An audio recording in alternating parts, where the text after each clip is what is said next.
Hey guys, I'm here in my studio with Marissa. And so I'm doing a technique. There's something I do quite a bit, and I get questions about it after. So I'm just gonna kind of run through how I do it. It's this idea of like making the eye kind of glow from within. People are always sitting in Photoshop and making the eyes bright or whatever, but if you think about it, in order to get your eye to really pop and glow, you've got to have light coming through the back. So I can do it really pretty simply with a profile shot and a hard light source. So that's what we're gonna do. It's super simple, just to kind of show you the technique. You can obviously mix other lights in it to create different effects, but I'm just gonna show you basically how to get it. So I've got Marissa, who has a beautiful blue eyes. I knew that. And she's gonna be profiled this way. And I'm going to use this Sony camera here to be my camera for you guys to see. I'm gonna turn on the modeling light so you guys can see it. Oh, now she's blinded. I'm going to switch it here. Okay, so we'll switch there. So now, basically what we're gonna do is we can see, okay, camera here. Now if we look at her eye, all right, go ahead and turn your face towards me a bit. Okay, you see how it's changing there, and then she can turn towards the light more, right? And depending on how we bring it, look at how that eye separates and looks so nice. Can I punch in with this? No, I cannot, okay. So basically, you can see how that's gonna work. So we're gonna do this as a stills photo the exact same way. So hang out there for a second. I'm gonna grab my stills camera. I have my Canon. It is plugged into Capture One, as usual. And I'm gonna frame it up over here, finding a good spot for it.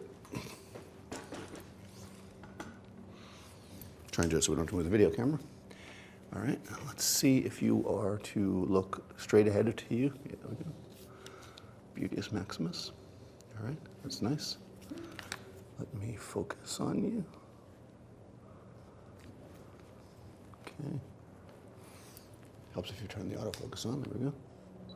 There it is, okay. Okay, so now we need to get an exposure. I'm gonna leave it in TTL. Okay, so right now this is in group B. My other light, which is over there, is in group A. I'm actually gonna kill the modeling light on that one too. I'll leave it on. So I'm set at f11 250. Okay, so we can see that we're getting nice glow in the eye, and we're still getting texture in the skin. And there's enough light bouncing around the studio that's filling in. What I am gonna do now is move this Sony camera out of my way so I can get a better shot. Put it right here, just as an extra camera. And I'm gonna come in more here. So look more profile from me. Okay. So this 85 doesn't have a tremendously close focus, but I definitely want to get as close as possible. That's perfect to not move. There we go, perfect. Now note that this works the best with a hard light source, right? If you try this with soft light, it's not going to rip through as nice. You really want that hard light so the eye really, really comes through and pops. And you see how the light's coming from the inside of it, and we can just play around with it.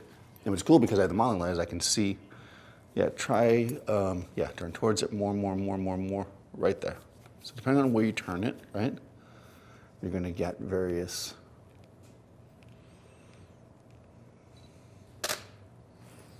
cool.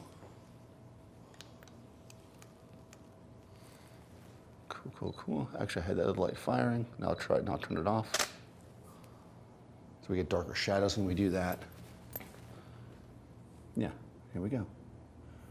Beautiful shoot through, nice and simple, and you can see over here where we have the fill light, which I actually like. So I'm gonna turn that back on. So again, my other light's just, you can't see it in the video, but it's just bouncing off the roof, basically. Just filling in. There we go. Moody. And I'm gonna loosen my tripod here. There's one trick to it because the face is moving around.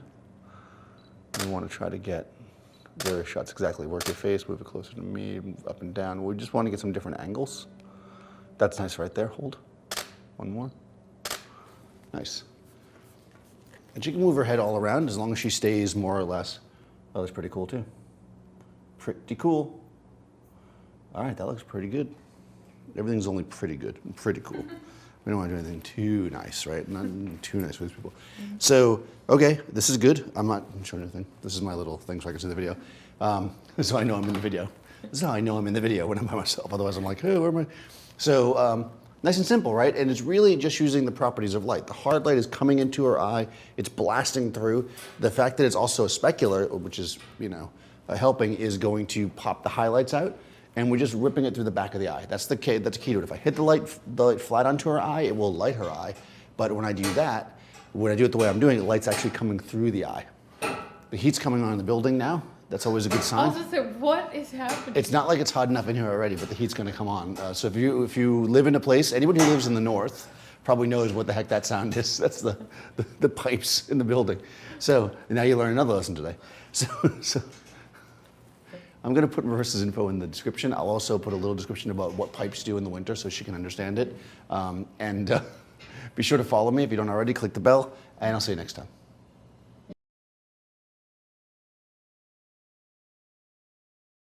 Dude, I thought somebody was climbing up the fire escape.